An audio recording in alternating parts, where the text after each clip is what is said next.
चलो 10th class का पहला चैप्टर कौन सा है? संस्कृत का मंगलम। तो मंगलम पाठ का क्वेश्चन आंसर बताना शुरू करो। खड़ा हो जाओ अंजलि, बताओ उपनिषद के रचनाकार कौन है? ऑप्शन महात्मा विदुर, महर्षि वाल्मीकि, महर्षि वेदव्यास, कालिदास। महर्षि वेदव्यास, ठीक है। अगला क्वेश्चन एक और बताओ, परमात्मा की महिमा का वर्णन किसमें किया गया है? ईशावास्य में। ईशावास्य में, जैसे कि ऑप्शन दिया है कठोर उपनिषद, ईशावास्य उपनिषद, श्वेतावास्य और मुंडको उपनिषद। तो क्या होगा इसका? ईशावास्य, ठीक है। बैठ जाओ। अगला दीपक तुम बताओ, बैठे बैठे बताओ। ब्रह्मा को प्राप्त करने के विषय में बताया गया है। ऑप्शन कह रहा है कठोर उपनिषद में, मुंडको उपनिषद में, श्वेतावास्य में, और एक ऑप्शन कह रहा है कठोर उपनिषद में, मुंडको उपनिषद में, ठीक है, मुंडको उपनिषद में। अगला क्वेश्चन तुम ही बताओ, मंगलम पाठ में कुल कितने मंत्र हैं? 5, ठीक है। इसमें तो ऑप्शन की जरूरत नहीं पड़ा, 5 है। अगला क्वेश्चन लाली तुम बताओ, खड़ा हो जाओ। सत्य का मुख किससे ढका हुआ है? सोने के बर्तन से, ठीक है। एक क्वेश्चन और बताओ, ज्ञानी लोग और अज्ञानी लोगों में अंतर किसमें बताया गया है? कठोर उपनिषद में, ईशावास्य में, श्वेतावास्य में और मुंडको उपनिषद में। श्वेतावास्य में, ठीक है। बैठ जाओ। अगला तुम बताओ पुष्पा, देवलोक का मार्ग किससे प्राप्त होता है? खड़ा हो जाओ। देवलोक का मार्ग किससे प्राप्त होता है?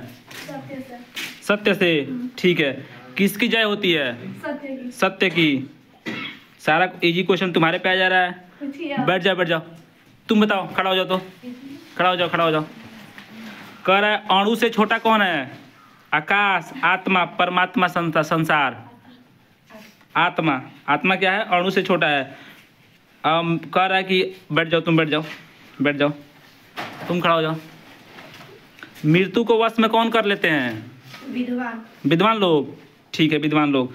जंतु के हृदय रूपी गुफा में क्या स्थित है?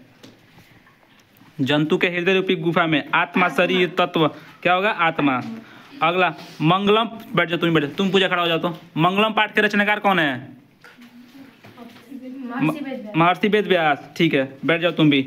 तुम खड़ा हो जाओ। तो सत्य का खजाना कहाँ मिलता है? पृथ्वी लोक पर, नरक लोक पर, देवलोक पर? देवलोक पे, ठीक है। आदित्य का पर्यायवाची क्या है? सूर्य, ठीक है। बैठ जाओ।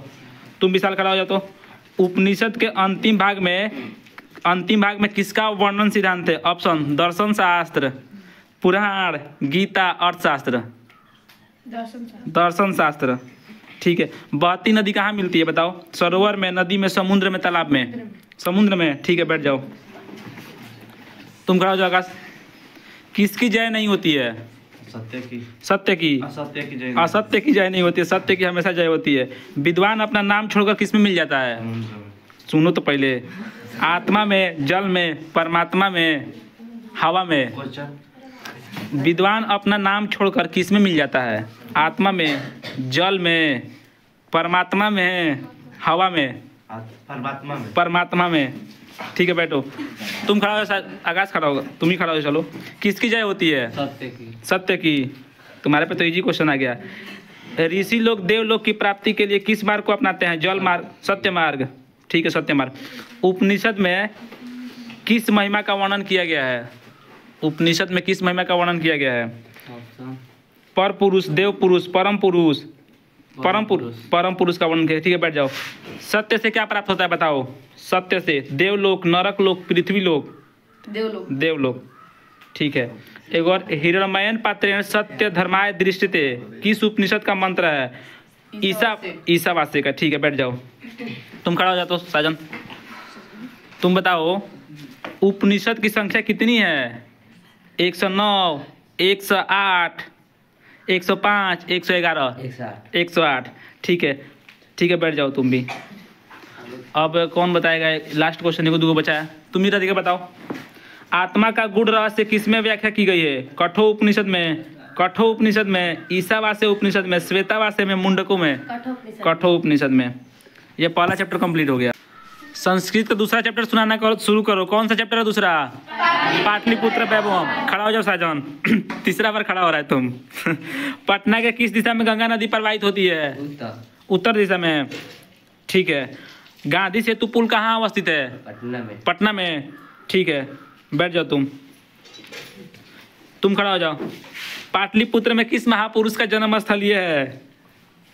गुरु नानक, महावीर, गुरु गोविंद सिंह? गुरु गोविंद सिंह का है। अगला, पाटलिपुत्र का नामांतर क्या है? कह रहा है कि हरिहरपुर है, हाजीपुर है, पाटलिपुर है, कुसुमपुर? कुसुमपुर, ठीक है। बैठो तुम। महावीर मंदिर कहाँ है अपू? पटना में। पटना में, ठीक है। पाटलिपुत्र किस राज्य की राजधानी है? बिहार की। बिहार की, ठीक है। बैठो तुम खड़ा हो जाओ आकाश। पटना शब्द की उत्पत्ति किस शब्द से हुई है? पतनात और कह रहा है वो पश्चिम।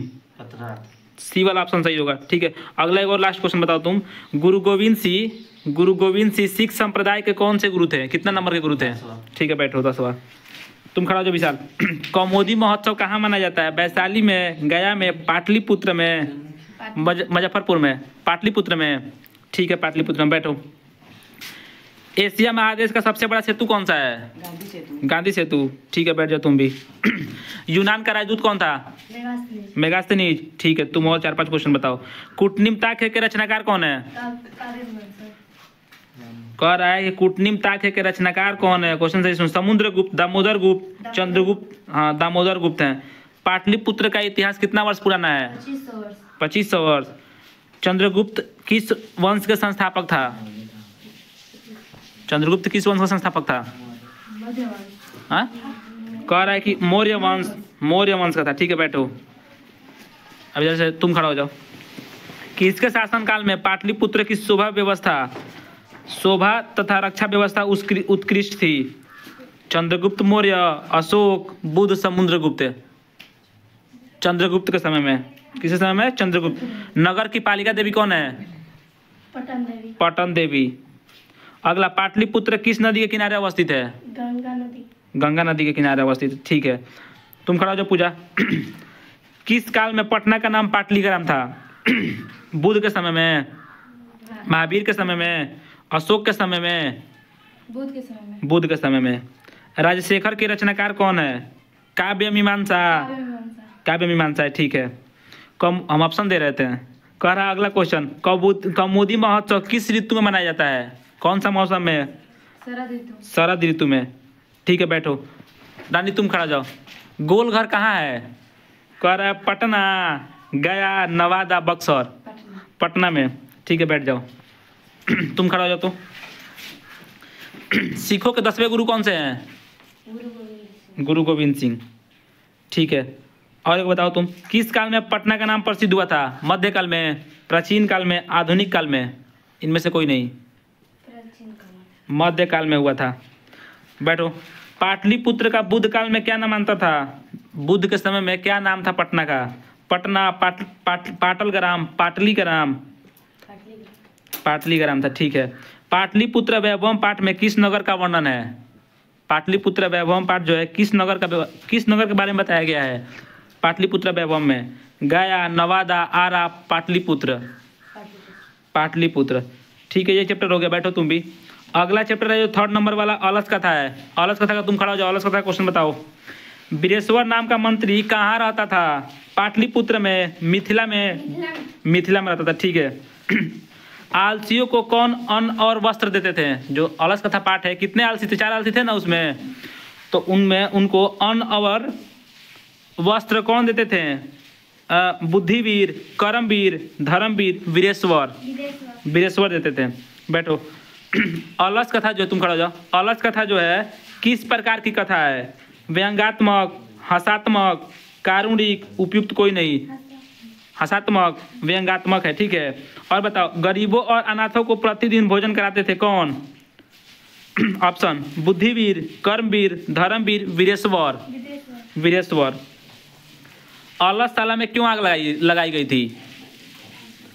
जाड़े के कारण, आलसियों की परीक्षा के लिए, मच्छर के कारण, अब बिना किसी के कारण? आलसियों की परीक्षा के लिए। बैठो। तुम बताओ बबनी। अलस कथा पाठ में किसका महत्व का वर्णन किया गया है? मानव गुण का, पशु गुण का, देवता गुण का? उपयुक्त कोई नहीं। मानव गुण का, जोर से बोलो, मानव गुण का। लग रहा है सुबह सुबह खाना नहीं खाई हो। तुम बताओ, मैथिली कोकिल के नाम से कौन प्रसिद्ध है? मैथिली कोकिल के नाम से विद्यापति, नारायण पंडित, कालिदास और वेद व्यास। विद्यापति। अलस कथा पाठ में किसके दोष का वर्णन किया गया है? अलस कथा जो पाठ है किसका दोष का वर्णन किया गया है? धर्म का, अर्थ का, आलस का, इनमें से कोई नहीं। आलस का। तुम दीपा, अलसशाला में लगी आग को देखकर कौन भाग गए? विद्वान। विद्वान थोड़ी है, सभी धूर्त भाग गए। कौन भाग गए? धूर्त भाग गए। तुम बताओ, अलस कथा पाठ कहाँ से लिया गया है? कह रहा ऑप्शन, अग्नि पुराण से, पुरुष परीक्षा से, महाभारत से। हाँ, जोर से बोलो, पुरुष परीक्षा से। ठीक है। तुम बताओ, मिथिला का मंत्री कौन है लाली? कह रहा है बुद्धिवीर, कर्मवीर, धर्मवीर, वीरेश्वर। वीरेश्वर है। मनुष्य को नष्ट कर देता है। मनुष्य को कौन नष्ट करता है? धन, धर्म, आलस, इनमें से कोई नहीं। आलस नष्ट कर देता है। ठीक है, बैठो। तुम खड़ा हो जाओ बनी। वीरेश्वर कौन था? मिथिला का राजा कि मिथिला का मंत्री? मिथिला का मंत्री था। अगला क्वेश्चन, सारे सुखों का मूल क्या है? जितना भी सुख है सभी सुखों का मूल क्या है? विघटन, युद्ध, संगठन, संगठन, परीक्षा, संगठन। पुरुष परीक्षा क्या शिक्षा देती है? जो ये पाठ है कह रहा है कि पुरुष परीक्षा जो पाठ है क्या शिक्षा देता है? गुण निराकरण, दर्शन का, दोष निराकरण का, सत्य का। कौन सा दोष दूर हो रहा है इसमें? ये जो चैप्टर है आलस का था, कौन सा दोष दूर हो रहा है? आलस का। आलस के बारे में बताया गया है। मैथिल कवि कौन है? कह रहा है कि भास, कालिदास, विद्यापति, नारायण पंडित।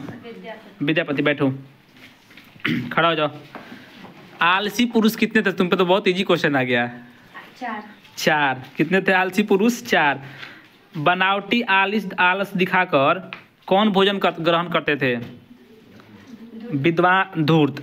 कौन? धूर्त ग्रहण करते थे। भीषण भूख लगने पर भी कौन कुछ नहीं कर सकता है? जिसको बहुत आलस, कौन नहीं कर सकता है? जो आलसी हो, आलसी व्यक्ति। कारुणिक के बिना किसकी गति नहीं होती है? कारुणिक के बिना धूर्तों की, पतितों की, वचालों की, आलसियों की। आलसियों की। कारुणिक किसको बोलते हैं? जिनमें मोह माया हो, उस टाइम क्या बोलेंगे? कारुणिक। पुरुष परीक्षा किस भाषा में सम्मिलित है, लिखित है? संस्कृत में, हिंदी में, मैथिली में, अवधी में? संस्कृत में। बैठो। तुम बताओ, पुरुष परीक्षा के रचनाकार कौन है? वीरेश्वर, विष्णु शर्मा, विद्यापति हैं। संसार में बच्चों का सच्चा रक्षक कौन है? माता।